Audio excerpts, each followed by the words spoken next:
Yeah, the biggest challenge for the program has been, playing at a faster pace, accepting the frenetic, relentless pace that we've pushed.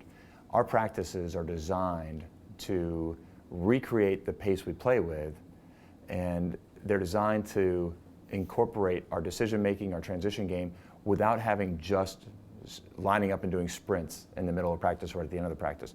So a 2-hour Virginia lacrosse practice is as fast-paced as any you'll probably see. Now, granted, we do stop for water breaks, but outside of those water breaks, it is as many touches as we possibly can have, and how many decisions can we make within those 2 hours. So we're trying to make them better lacrosse players and better decision makers in those 2 hours. And for us, that just means accelerating the pace and increasing the number of reps throughout those 2 hours. I think that's been the biggest transition at first. The very first skill session we had, it was 1 hour each per man, and so we had about half the team for the first hour and then half for the second hour. The next day, the word on the street was that was the hardest 1 hour of lacrosse of their lives. And as a staff, we were a little taken aback because we thought it was a tough practice, but we didn't think it was the hardest thing because we've been doing it up in Providence, Rhode Island. So I think that was different for the men to accept that this is the way to play. And so we're trying to combine the conditioning and combine the decision making and the lacrosse all in one in those 1 hour skill sessions or the 2 hour practices.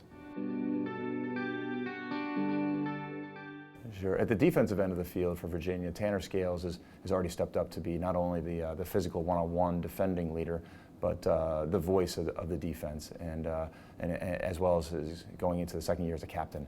He's someone who is all business. There's no shenanigans or antics with him when we step on that field or even off the field. He is so determined and focused that he has an extra year in his 5th year to help lead Virginia to the best it can be. He is someone that I'm very, very fortunate to have as a captain and certainly as a starting defenseman. Surrounding him, we've got 4 or 5 men who have demonstrated that they're picking up our schemes and they're raising their level of energy and aggressiveness that we would like to play with. Looking at Zach Ambrosino, who's a really tenacious, tough one-on-one defender. Scott Hooper is a really intelligent, smart defenseman who we can expect a lot of different things from. I can give him a lot of different roles, and he can do it. And then there's a first-year freshman in Jared Connors, who's already demonstrating that he is ready to make an impact. Probably more of a long stick midi for him, but he's demonstrated he can be a pretty good one-on-one defender. So with those 4 is what we saw this fall, and we're excited about Michael Howard coming back. Michael was injured this fall, injured himself at the Vail tournament with his shoulder, and but he is just about 100% back, and so I can't wait to get him back on the field. And he'll be a swing man too, probably a pole, but also swing down low to close defense. We were certainly blessed with outstanding long stick middies in Providence, and I really do think that's a key ingredient to this whole thing. We're fortunate to have Michael Howard, Jared Connors, a couple other men, Alec Webster, Griffin Splansky, who think can help us there as well. Men who play offensively minded with the 6-foot stick. The transition, the change for the Virginia athletes, it's taken a little while, but we're seeing that start to emerge. So we're hopeful that Michael and Jared especially can create offensive transition, can create havoc down there and take advantage of those type of matchups. So we really feel like the long stick midi can be really critical in promoting the transition game. The goal position of Virginia in 2017, there's a big question mark there. With the loss of the former All-American for the year, Matt Barrett, we now have to look at who's going to step up here. And first, I want to give a lot of credit to Kip Turner. He has 3 men to work with, and I've already seen tremendous progress and growth from those men. Now, granted, those men had to do the work. Will Raley, Griffin Thompson, and Ryan Montgomery. But Kip has really helped them open their eyes to different ways of playing the position. And so we're seeing much better goalie play just in a few months that we've been there. Will Raley at this point is demonstrating that he's probably going to be the starter.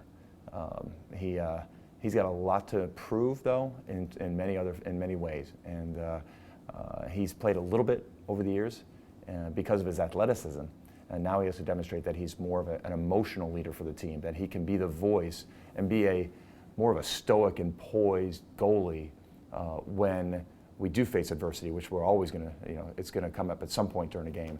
And can he demonstrate that poise and leadership through those moments, and obviously make saves and make stops, which Kip is working with him. So Griffin Thompson, the first year, he has some days where he shows us he could be a player. But that is obviously, for our staff, the biggest question is what are we going to look like in the goal? In the alumni scrimmage, actually Will Raley kept the score close. When the alums were sort of pulling away there in the second quarter, Will Raley had a lot of saves. And so he has demonstrated to us in one format, in one contest, that he can be relied upon to make some saves. So we hope that was a sign of things to come, and that was a good step forward for him. So it's but yeah, that is the goal position in Virginia is a big question mark in 2017. Is it absolutely critical to have a great goalie in a goal? We're going to find that out this year, because at this point we're not sure we have an All-American to step into goal. We like what Will Raley and Griffin Thompson are doing, but they're not Jack Kelly yet. And so if you play fast and you're trying to take 50 to 55 shots a game, you have to be giving up shots at the other end of the field. It just comes with the nature of this thing. And so we're going to give up 45 to 50, 55 shots. And so that is a philosophical conundrum that we may have as a coaching staff moving forward is, what if we don't have the goalie who can sustain that type of shots and that type of firepower? Because if you're attacking, you're exposing yourself to being counterattacked. And they're not getting 12-yard shots. Sometimes they're getting 2-yard shots. And so that's a great question about that. The offensive personnel at Virginia in 2017, they're going to probably make the biggest impact will be Zed Williams, who's going to move to attack. Ryan Lukovic, who's a longtime player and starter for the Virginia attack. Mike DeMario has had a really good fall. And then a freshman, a first-year, Michael Kraus. He's really demonstrated that he is ready to step on the stage at the biggest level. Fundamentally very sound, tough-nosed, and I really like his determination and attitude about being a player right away in the ACC. Putting Zed on attack has been really exciting for all of us, and I think especially Zed. He now gets to be closer to the goal, and with our style of play, where we push the fearless, the relentless attitude on the men, and they've quickly accepted it, he can now be more liberated in how he attacks the field. Sort of in the box, the bad pass bounces back to you off the wall. But sometimes the field, you feel that we hamstring our men. But with our system that Sean Kerwin, Kip Turner, and I have brought from Brown, it's saying don't worry about the turnovers. The turnovers are going to happen. Zed is embracing that philosophy, and he's growing in terms of his ability to see things on the field and take chances, and knowing that if we throw the ball away, it's not that big of a deal. We now get a chance to ride the ball back. So having Zed on attack also allows us to have a two-man sort of box across pick and roll game at all times, whether it's in the 6v6 or if it's in transition. So it's really been liberating for Zed, and we're excited to see what type of things he can do, being given the freedom and allowing his creativity to flourish.